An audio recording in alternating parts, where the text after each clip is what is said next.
ஞாயிறு விடுமுறையொட்டி திருச்செந்தூர் சுப்பிரமணிய சுவாமி கோயிலுக்கு ஏராளமான பக்தர்கள் வருகை தந்துள்ள நிலையில் சந்திர கிரகணம் என்பதால் பிற்பகல் 2 மணி வரை மட்டுமே தரிசனம் செய்ய அனுமதிக்கப்பட்டுள்ளனர். கூடுதல் விவரங்களை செய்தியாளர் பவானி வழங்க கேட்போம். பவானி, வணக்கம். விவரங்களை பதிவு பண்ணலாம் பவானி. கண்டிப்பாக.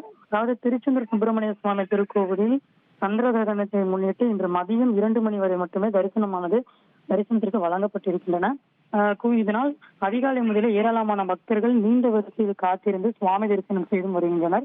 குறிப்பாக திருச்செந்தூர் முருகன் கோயிலுக்கு ஏராளமான பக்தர்கள் வருகை தருவது உண்டு.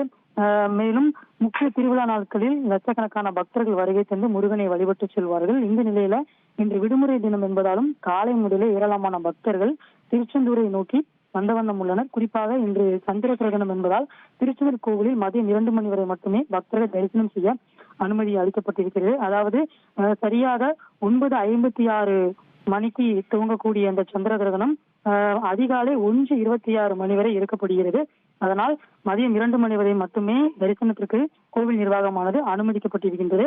அதன் பிறகு நாளை காலை 5 மணிக்கு தான் சுவாமி தரிசனம் செய்ய முடியும் என்று கோவில் நிர்வாகம் தெரிவித்திருக்கிறது.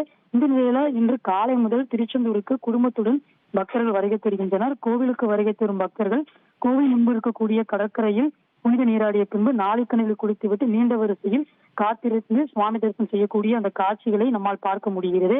இதனால் பொது தரிசன வரிசை, கட்டண தரிசன வரிசை மற்றும் முதியோர்களுக்கான சிறப்பு தரிசன வரிசை என அனைத்து வரிசைகளிலும் பக்தர்கள் கூட்டம் அலைமோதி காணப்படுகிறது. பொது தரிசன வரிசையில் வரும் பக்தர்கள் சுமார் 5 மணி நேரத்திற்கு மேலாகவே காத்திருந்து தரிசனம் செய்து வருகின்றனர். ₹100 கட்டண தரிசன வரிசையில் நிற்கும் பக்தர்கள் கோவிலை சுற்றி நீண்ட வரிசையில் காத்திருந்து சுவாமி தரிசனம் செய்து வருகின்றனர். அதாவது கோவில் வளாகம், கடற்கரை பகுதி மட்டுமல்லாமல் திருச்செந்தூர் நகர் முழுவதுமே பக்தர்களுடைய கூட்டம் அதிகமாகவே காணப்பட்டு வருகின்றது.